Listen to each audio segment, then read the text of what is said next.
Welcome to the Lift Oneself podcast, where we break mental health stigmas through conversations. I'm your host, Nat, and we dive into topics about trauma and how it impacts the nervous system. Yet we don't just leave you there. We share insights and tools of self-care, meditation, and growth that help you be curious about your own biology. Your presence matters. Please like and subscribe to our podcast. Help our community grow. Let's get into this. Oh, and please remember to be kind to yourself. Hey there, beautiful souls. Welcome back to another episode of Lift Oneself. I'm your host, Nat B, and today we're diving into a topic that's probably making your heart beat a little faster and your mind race a little quicker. That's right, we're exploring the world of back-to-school parental anxiety. Picture this, you're standing in the school supplies aisle surrounded by 50 different types of notebooks, trying to decipher if your child needs college-ruled or wide-ruled paper. Suddenly, you're flooded with thoughts. Am I forgetting something? Will they fit in? What if they hate their teacher? What if I hate their teacher? Sound familiar? If you're nodding so hard your neck hurts, stick with me. Because today, we're not just going to talk about that swirl of emotions in your stomach. We're going to explore it, understand it, and give you practical tools to work with it. But before we dive in, I want you to take a moment. Is there a fellow parent in your life who's been stressed baking enough cookies to feed a small army? Or maybe a friend who suddenly developed an unhealthy obsession with laminating every piece of paper their child touches? If someone's popping into your mind right now, do them a solid. Send them this episode. Don't even second guess it. Just hit that share button because sharing is caring. And who knows? You might just help another parent find some calm in the back-to-school storm. We're all in this together, folks. Now, let's talk about the parental anxiety we all experience, but sometimes try to ignore. You know, the one we might blame on our children while secretly stress-eating their hidden candy stash. Guess what? Halloween's around the corner again. As parents, we often don't realize we're anxious. We're too busy with logistics, ironing name labels, packing lunches, to give language to our swirling emotions. But here's the truth. If we're not acknowledging and working with our own emotional experiences, how can we truly support our children? Let's start by playing a little game I like to call Spot the Anxiety. Because here's the thing. Anxiety doesn't always show up as obvious worry. Sometimes it's irritability, like when you snap at your child for breathing too loudly while you're labeling school supplies. Procrastination.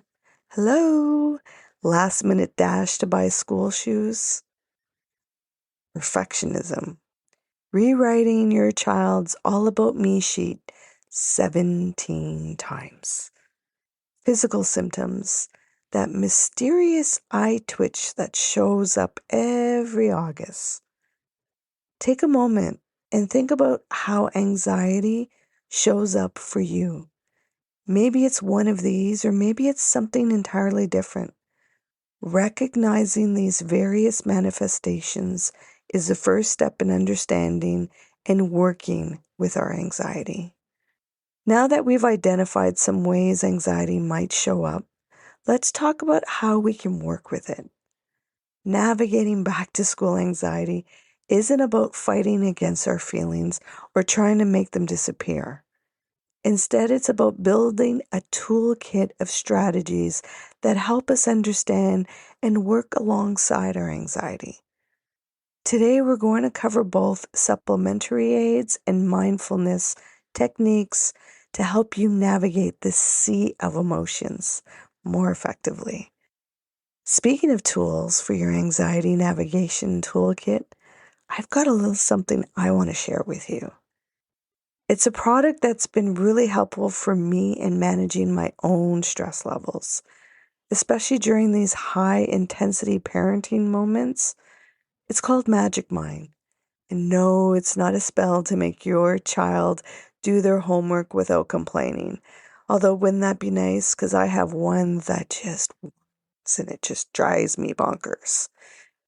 Magic Mind is this amazing productivity drink that's packed with all natural ingredients.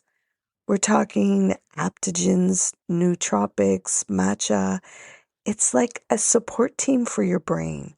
And let me tell you, when I'm juggling school drop-offs, podcast recordings and editing, and trying to remember, do I have all the ingredients for supper tonight? This stuff is a game changer. What I love most about Magic Mind is their commitment to quality. They source only the best ingredients, making sure everything is clean and effective. It's like giving your brain a little spa treatment in a bottle. Now I know what you're thinking. Nat, are you trying to sell us something? And the answer is kinda. Only because I genuinely believe in this product and how much it's helped me navigate stressful times. So much so that I've managed to snag a special discount for you lovely listeners. If you go to www.magicmind.com/lift oneself, and if you use the code LIFT1SELF40, you'll get 40% off your subscription. That's right, 40%. It's like Black Friday came early, but for your brain. But here's the catch. It's only available for the first 10 orders. Again, magicmind.com/lift oneself. Use the code LIFT1SELF40. So you might want to pause this podcast and go grab that deal. Don't worry, I'll wait. Your future self, more centered self, well, thank you. All right, now that we've talked about Magic Mind can help support your mental clarity and stress management, let's dive into some powerful mindfulness techniques that you can use alongside it.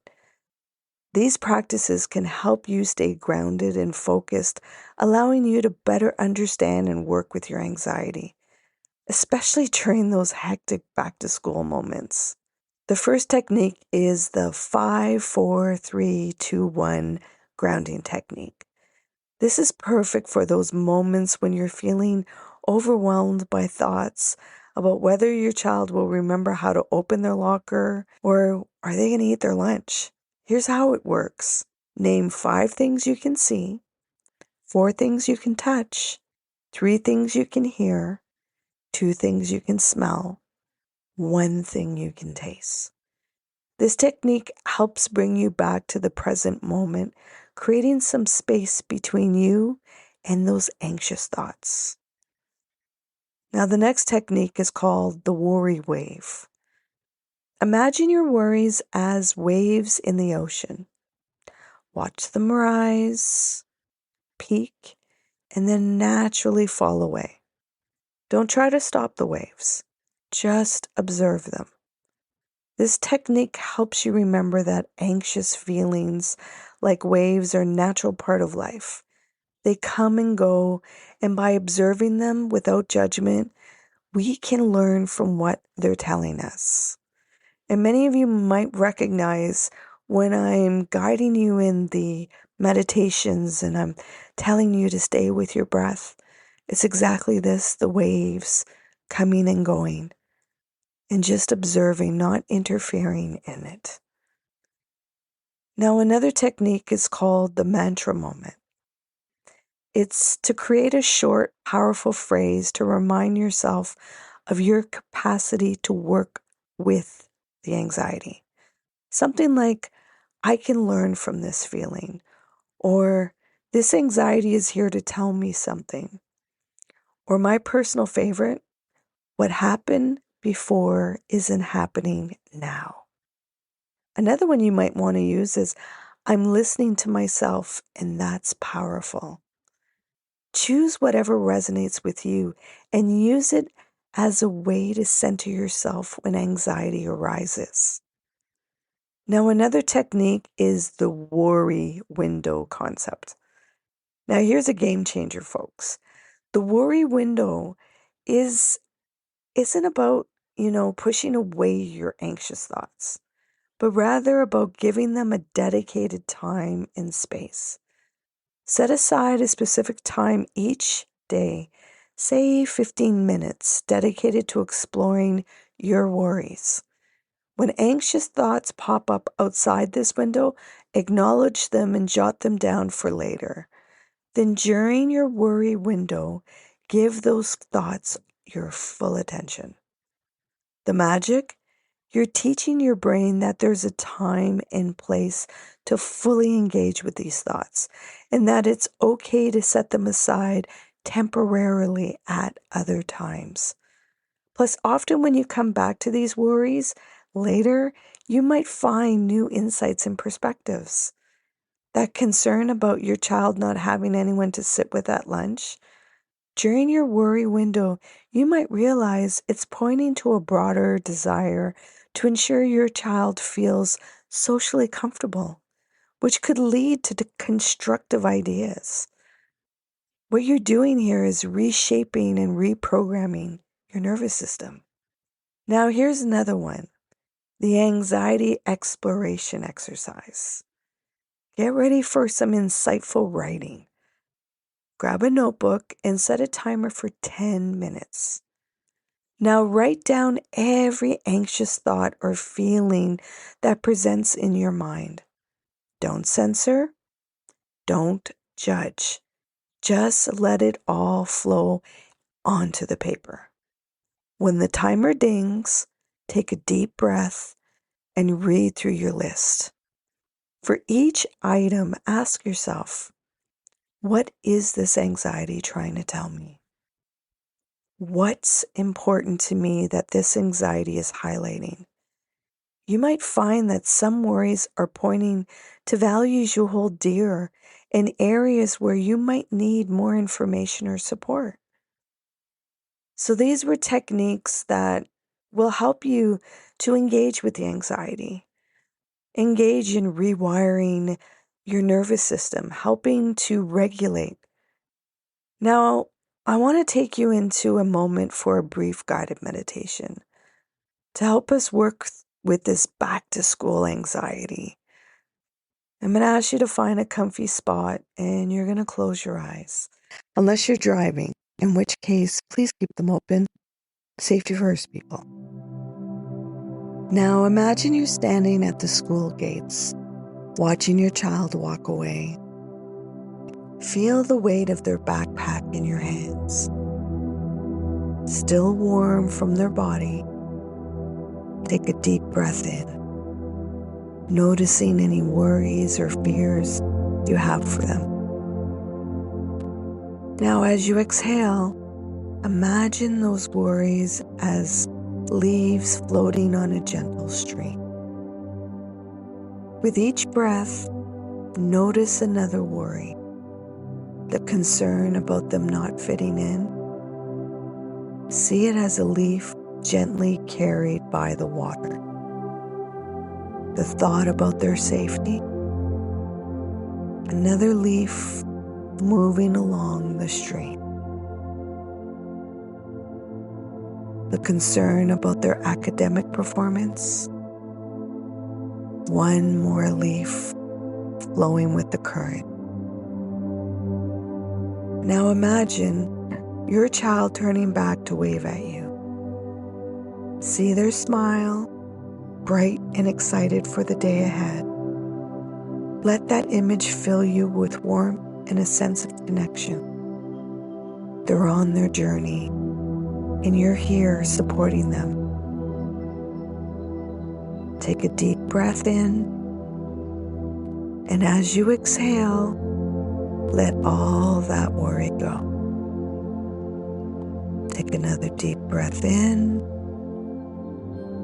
and again, as you exhale, let all the worry go.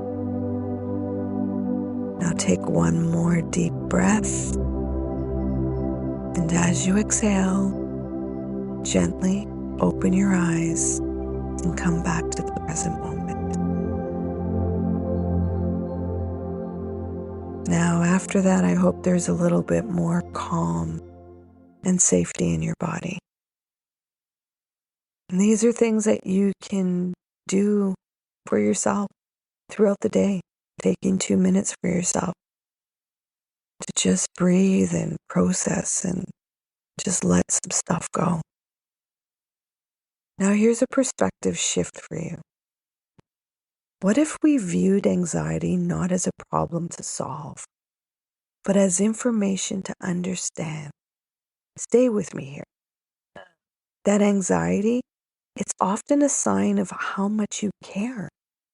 It's your brain trying to communicate important information to you. The trick is learning to listen and respond constructively. For example, feeling anxious about your child making friends. This might be highlighting how much you value your child's social well-being. You could use this information to have an open conversation with your child about friendships or brainstorm social opportunities together. Anxious about their academic performance? This could be pointing to the importance you place on education.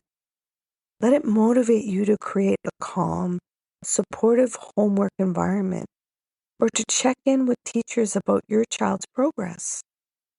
Concerned about school safety? This anxiety is highlighting your protective instincts. You could channel this into getting involved with the PTA or school board to learn more about and contribute to safety measures. The goal isn't to eliminate anxiety entirely. It's to work with it, understanding that it's a part of our emotional landscape and often has something valuable to tell us. Remember, beautiful souls, our anxiety often comes from a place of love and care. It's wanting to protect you.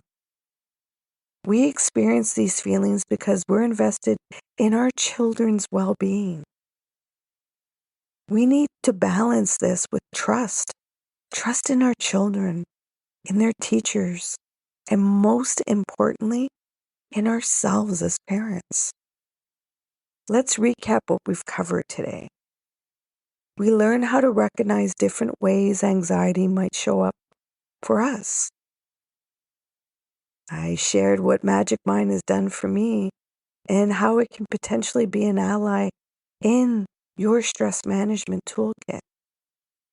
We explored 3 mindfulness techniques to help us work with our anxiety. We discussed the concept of the worry window in anxiety exploration, and we reframed our view of anxiety as a source of information. Our children are watching us. They're learning how to handle stress and anxiety by observing how we engage with it. So let's model the behavior we want to see. And when that engagement is a bit messy, let's acknowledge the messiness so they can see what it is to be human and to start over again. Let's show our children that it's okay to feel anxious sometimes. It's okay to acknowledge these feelings and work with them. And remember, this process takes time and practice. Be patient with yourself. Until next time, this is Nat Nat reminding you to please be kind and gentle with yourself while doing this important work of parenting and self-understanding. And you know what? Go treat yourself to something nice. You deserve it. Maybe a spa day, or if you're on a budget like me, a long bubble bath with a do not disturb sign on the door. And remember, if you found anything of benefit in this podcast, please share it out. Just like I mentioned at the beginning, if there's somebody you think would benefit from this, send it their way. Don't even second guess it. Just send. Sharing is caring. And who knows? You might help another parent find some clarity in the midst of back to school chaos. We're all in this together. Take care, beautiful souls. Until next time, this is Nat Nat signing off and reminding you that you're doing amazing, even when it feels like you're just barely keeping your head above water. You've got this. And your anxiety is just trying to tell you how much you care. Listen to it, work with it, and trust yourself. You're exactly the parent your child needs. Hey, you made it all the way here. I appreciate you and your time. If you found value in this conversation, please share it out. If there was somebody that popped into your mind, take action and share it out with them. It possibly may not be them that will benefit, it's that they know somebody that will benefit from listening to this conversation. So please take action and share out the podcast. You can find us on social media, on Facebook, Instagram, and TikTok under Lift Oneself. And if you want to inquire about the work that I do and the services that I provide to people, come over on my website, come into a discovery call, liftoneself.com. Until next time, please remember to be kind and gentle with yourself. You matter.